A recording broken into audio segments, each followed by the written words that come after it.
My ex's mom called me a bad mother. Then my son said something that silenced everyone. I was standing there holding a paper plate with lukewarm ribs trying to smile like. I hadn't just been insulted in front of 30 people, Chad's mom. Ingrid raised her wine glass and said loud enough for the entire backyard to hear she's a terrible mother, just like she was a terrible wife. People laughed, not all of them, but enough Chad's cousin snorted into his beer. His aunt bit her lip, failing to hide a smile. Someone muttered, "Well, she's not wrong." Like, I wasn't even there, my hands shook so badly. I almost dropped the plate. I felt the heat in my face before. I realized I wasn't breathing. I wanted to disappear. I looked over at my son, Nico. He was sitting quietly by the patio steps, swinging his legs, pretending not to hear, but I knew he did. He always hears. I caught Lucas's eyes from across the yard. He didn't say a word, just grinned at his mom's joke like it was some kind of twisted family tradition, and maybe it was the Maddoxes have always had a way of turning cruelty into entertainment. I never thought I'd be their favorite punchline. I told myself to stay calm, not for them, for Nico. Then out of nowhere, Nico stood up. I didn't even see him walk away. 1 second he was on the grass, and the next he was climbing onto a white plastic chair in the middle of the yard. He didn't say anything at first, just stood there, 6 years old, wearing his little Spider-Man t-shirt, blinking into the sun. Everyone turned to look. A few chuckled, thinking maybe he was going to sing or say something cute. Loretta was still mid-sip when he said it. "Grandma," he said clearly, "I have something. Dad doesn't want you to know." Just like that, the air changed, the laughter stopped. The drinks were forgotten. Chad froze. I saw his whole body stiffen like a man caught in the middle of a lie. He stepped forward, hand out, "Miles. Come on down, buddy," but Nico didn't move. He looked at Ingrid with those big brown eyes and said it again. "Grandma, I have something. Dad doesn't want you to know." The silence was so loud. I could hear the wind chimes clinking by the porch. Nobody laughed. Nobody smiled. That's when I realized something was about to happen. Something that couldn't be undone, and the most unexpected part, it wasn't coming from me. It was coming from my son. I didn't go to that barbecue to impress anyone. I went for my son. Miles had been asking to see his cousins for weeks. He missed them. I said no the first few times. Lucas asked if I'd bring him to his family's annual backyard get-together. I knew better, but the night before the barbecue, Nico was lying in bed, tracing stars on his ceiling with his flashlight, and he said, "I don't want them to forget me. Mommy." That was all it took, so I agreed against my better judgment against Elena's advice. She's my sister and has never once hesitated to speak her mind when I told her. She said, "Annalise, they don't get to humiliate you twice. Don't give them the audience." I promised her I'd keep my head high, stay quiet, and leave early. I wore jeans and a plain blue blouse, nothing too much. I brought Nico in his favorite shoes, the ones with the little dinosaurs on the soles that left. Prints in the dirt. We arrived 20 minutes late to avoid the early crowd. But it didn't matter the moment we stepped into that backyard. I felt it like walking into a house still echoing with a fight you didn't hear but can feel in your chest. Chad greeted us with his usual fake warmth. Big grin, one-armed hug, sunglasses still on. "Hey, you made it," he said, kneeling to high-five Miles. "There's the main man, burgers are on the grill, go grab a juice box." Then he looked at me like I was the hired help. No hello, no eye contact. Loretta was on the deck, sipping from a tall glass of sangria she waved at. Nico, with her signature tight-lipped smile, then turned to someone behind her and said, "Well, at least she can deliver the child on time." I pretended not to hear. Pretending is second nature when you've survived a marriage like mine. I found a quiet spot near the fence where I could keep an eye on Nico and avoid the worst of the gossip. A few of Lucas's cousins came by to make small talk. One of them, Lisa, said, "I don't know how you do it. I'd go nuts being a single mom." I smiled and replied, "You just do what you have to." What I didn't say was that. I already had gone nuts once quietly and all alone at 3 a.m. while trying to figure out how to afford school shoes and therapy in the same month. Miles was playing tag with his cousins, laughing, running through the sprinkler. Yeah, he looked so happy, that's what. I held on to. But Lucas's family has this way of making you feel like you're always auditioning and always failing. Every smile is a scoreboard. Every joke has teeth, Loretta. Especially has this talent for slicing you open with a compliment. Miles looks taller. She said, "At one point must be all those processed foods. Kids do grow faster on chemicals." I had just taken a bite of potato salad when she said it. The line that would echo in my ears for days, she's a terrible mother. Just like she was a terrible wife. There was no warning, no build-up. Just a well-placed dagger in front of a full backyard. People actually laughed. Not all, but enough to make me feel like I was standing naked in the middle of that perfect lawn, drenched in someone else's shame. I caught Elena's eyes from across the yard. She wasn't supposed to come, but she showed up 20 minutes after. I did. She saw the look on my face and started walking toward me. She had her phone in her hand, already typing seconds later. I felt my phone buzz wry. "Let's go right now, you don't owe them this." I looked back at Nico. He was crouching near the flower beds, gently holding a butterfly on his finger, completely unaware. I stayed for him because I knew he'd feel it if I dragged him away now, and I wasn't going to let Ingrid take that from him too, so I stood there pretending it didn't matter, pretending. I hadn't just been humiliated. I told myself I'd count to 60, and then we'd leave. I had just reached 30 when I turned around and Nico was gone. I scanned the yard then. I saw him climbing onto that plastic chair like he was stepping onto a stage. Everyone turned, and the moment he spoke, the world shifted. Miles had never done anything like that before. He's shy by nature, thoughtful. He'll whisper things to me at night like, "Do clouds get tired? Or do grown-ups have nightmares too?" But he's not loud. He's not dramatic, that's Lucas's specialty, so when I saw him standing on that chair, his little fists clenched at his sides, his chin tilted up, my heart sank, not because I was embarrassed, because I knew he had something to say, and I wasn't sure the people in that backyard deserved to hear it. He looked like a child about to deliver a speech to Congress, standing there in his damp Spider-Man shirt knees, slightly shaking face set with determination. "Grandma," he said again, his voice louder this time. "I have something Dad doesn't want you to know." A few people chuckled nervously, unsure of whether this was a joke or some weird kid. Antic Chad definitely thought it was the latter. He moved toward the chair with his fake dad grin, one hand raised like he was about to pluck Nico off stage. "All right, buddy, that's enough, let's not make a scene," he said through clenched teeth, still smiling like we were on a reality show, but Nico didn't budge. His voice didn't shake. "It's not a scene. It's the truth." Chad stopped mid-step. Something shifted, then a weight dropped into the air. The kind of silence that comes right before a thunderstorm breaks open. Loretta looked at Lucas, then at me. She was clearly annoyed, maybe even threatened, but still smug enough to think this was some kind of harmless outburst. "Let the boy speak," she said, as if she was giving permission. I didn't know what he was about to say, but I could feel it pressing against the moment like a wave about to crash Miles. I called gently, "You don't have to," but he didn't even look at me. "Daddy says mean things about Mommy on the phone when he thinks I'm sleeping," he said. Steady and sure, he says she's useless and broke and that she ruined everything. A few people gasped. Some looked away. Loretta blinked, her mouth slightly open. The woman who always had something to say suddenly had nothing. Chad stepped forward again, no longer smiling. "Miles, that's enough. We've talked about this. You don't need to bring up private conversations." Miles cut him off. "It's not private. If it makes people sad." And that was it. That was the moment the tension broke, not with shouting or drama, but with the child drawing a boundary more clearly than any adult in that yard had ever dared. Chad's face turned red.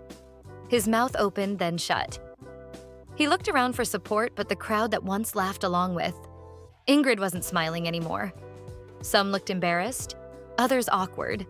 A few were watching with quiet fascination, like they were witnessing something too personal but too real to look away from. Loretta tried to regain control. I'm sure he misunderstood. Children exaggerate. They don't always. I know what. I heard. Nico said simply, and that was the part that cut deepest the calm in his voice. The certainty he wasn't angry. He wasn't crying. He was just telling the truth. Rye moved beside me and whispered, "You okay?" I nodded, but I wasn't not really. I felt exposed, like my private pain had been unzipped and laid bare across a lawn full of people who once believed. I was the villain in Lucas's version of the story, but in that moment, I wasn't ashamed because for the first time they were seeing my son, really seeing him not as a prop or a shared custody trophy, but as a witness. Chad muttered something under his breath and walked back toward the house. Loretta didn't follow. No one said a word for a long while. The air felt heavy, like a storm had passed, but left the sky bruised behind it. Miles stepped down from the chair and walked back toward me. I knelt to his level, brushed some grass off his knees, and kissed the top of his head. "Why did you do that?" I whispered. He looked up at me, those serious brown eyes full of something bigger than his age could hold. "Because you didn't say anything," he said. "And someone had to." I held Nico close right there in the middle of that yard while people stared and pretended not to, his arms wrapped around my neck, his little heart beating fast against my chest, and I realized something. I hadn't dared admit out loud he didn't just do that for me. He did it for himself. He needed them to know that he saw everything that the games. Lucas played the words. Ingrid threw like darts. None of it was hidden from him anymore. I had spent so much time trying to shield him, trying to take the hits alone so he wouldn't have to see the ugliness. I swallowed the insults, the passive-aggressive jabs, the lies. Lucas spun about why our marriage ended. I let Ingrid paint me as unstable, difficult, impossible to live with because I thought it was better for Nico to have peace than to have truth. But he saw it anyway. Kids always do. They might not have the words, they feel the shift in the air, the cold shoulder, the tight smile, the way silence cuts harder than shouting. And now he had spoken. I stood up, holding his hand. I could feel every pair of eyes watching us as we walked toward the back gate, but no one stopped us. Not this time. Chad stood on the deck, arms folded, jaw clenched. He was trying to decide if he should follow us or save face. I didn't look at him, but I knew he wouldn't chase us in front of his family. He only fights when the audience is gone, just as. I reached the gate. Ingrid called out, "Annalise, wait." I turned mostly out of instinct, expecting more venom, but she didn't sound cruel. She sounded small, shaken. She walked down the steps, slowly, her sandals clicking on the wood. Her glass of sangria still in hand. "He's just a little boy," she said, as if that excused what had happened. "He is," I replied, "and somehow he still knows better than the adults in this family." She opened her mouth to respond, but nothing came out. The weight of the moment pressed against her, and for once she seemed to feel it. I never told him to say any of that. I said clearly for everyone still pretending not to listen. I don't coach him. I just love him, that's it. Loretta looked down at her drink like she wanted to disappear inside it.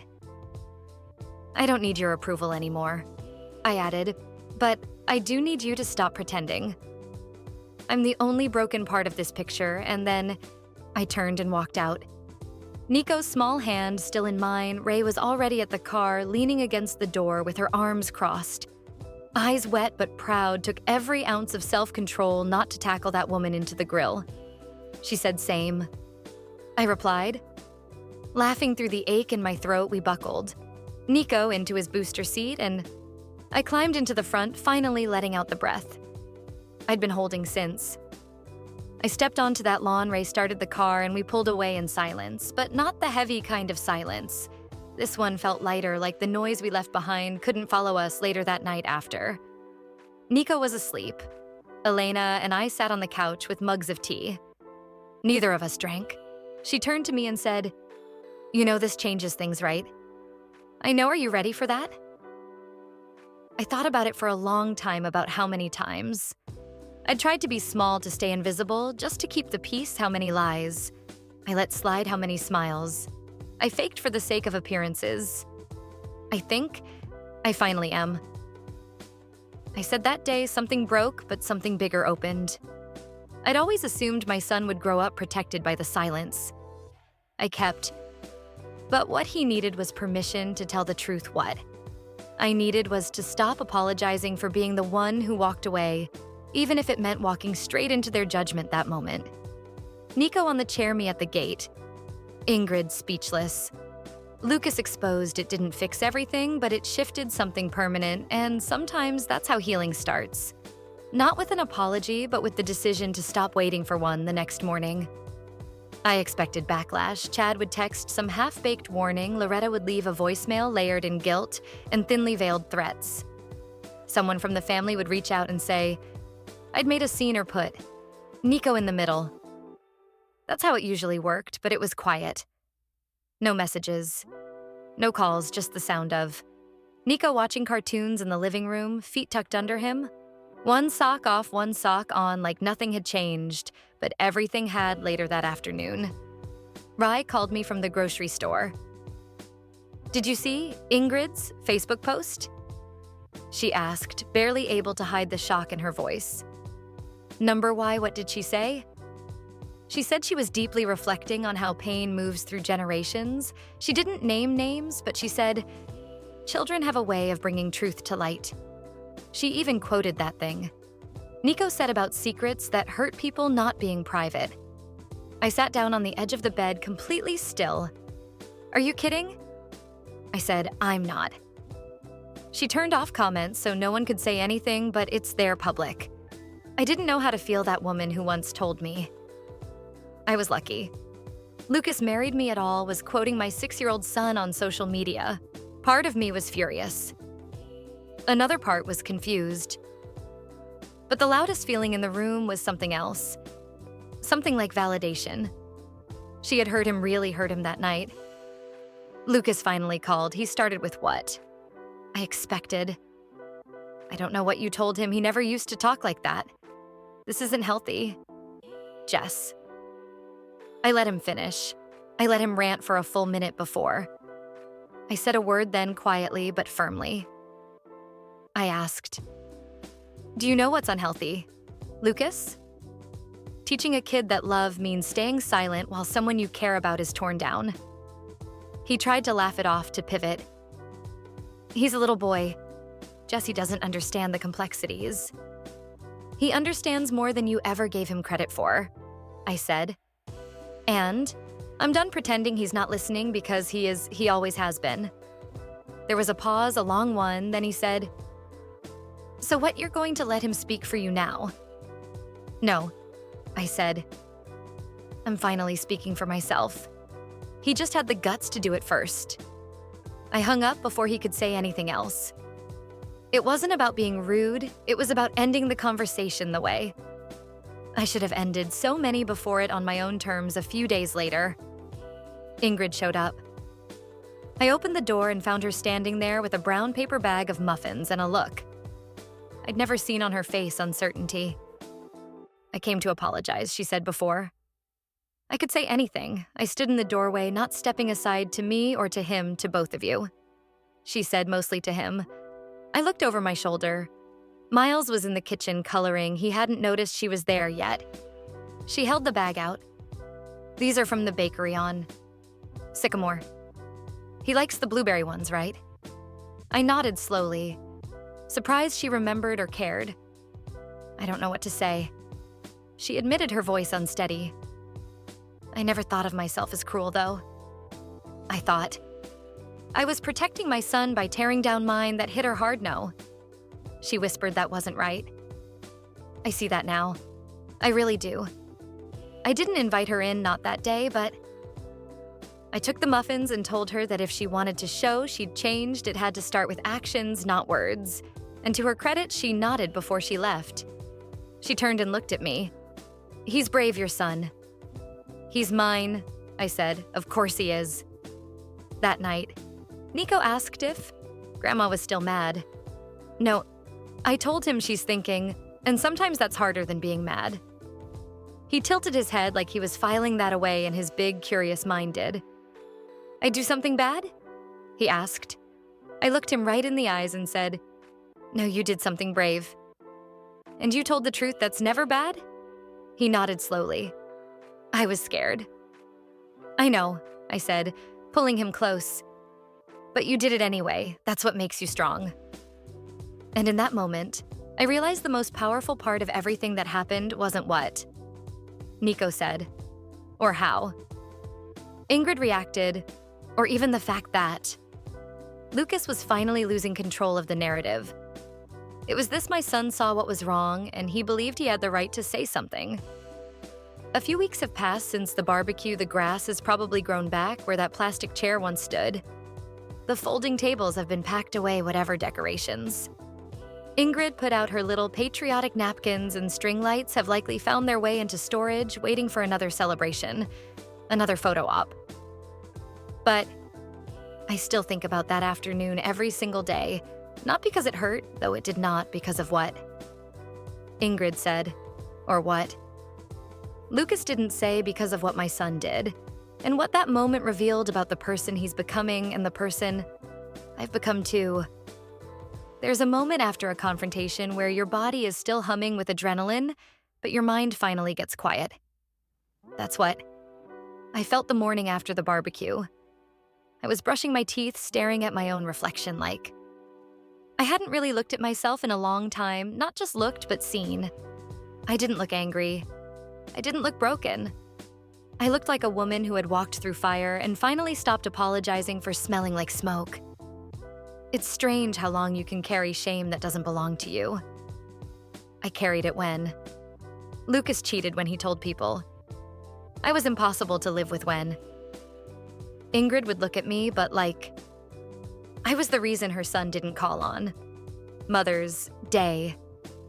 I carried it through the divorce, through custody hearings, through nights when I couldn't sleep because I was afraid. I was failing my son, but that shame was never mine.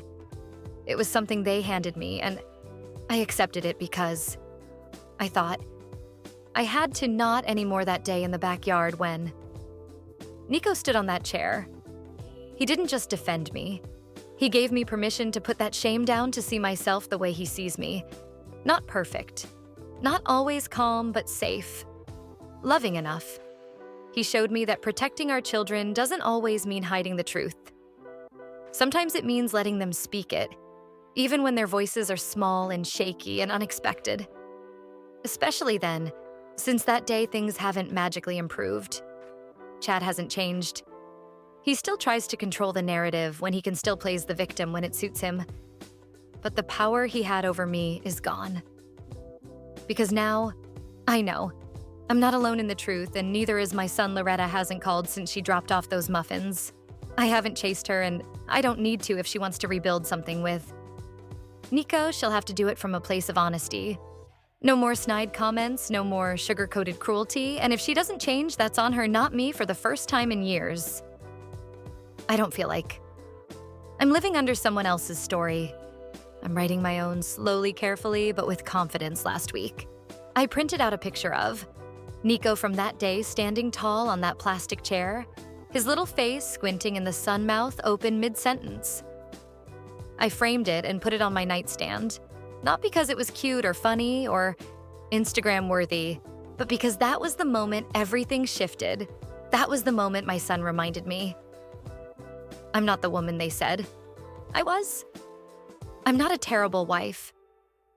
I was a woman in a marriage with a man who never knew how to love without power. I'm not a terrible mother. I'm raising a boy who knows how to speak up when it counts. I'm not weak. I'm just done carrying weight that was never mine to hold. So if you've ever been in a moment like mine, frozen in a room full of people who think your silence means defeat, remember this: it only takes one truth to break a lie. And sometimes that truth comes from the smallest voice in the loudest room. Let them speak. Then stand beside them, because the moment you stop shrinking to keep others comfortable is the moment you finally take your power back. And once you have it, no one gets to steal it again. Not a man, not a mother-in-law, not anyone. So if this story made you feel something, if you've ever been underestimated, silenced, or told you weren't enough, I want you to know you're not alone and your voice matters. If you felt connected to this moment, take a second to like the video. It helps more people find stories like this. Stories that don't sugarcoat real life. Share it with someone who needs to be reminded of their own strength. Comment below. Tell me your thoughts, or share your own story if you're ready. I read everyone. And if you want more raw, real-life stories like this, subscribe to the channel. This space is for anyone who's had to fight to be heard, and I'd love to have you here. Thanks for listening. Thanks for feeling this with me. And most of all, thanks for believing in truth no matter who it comes from. I'll see you in the next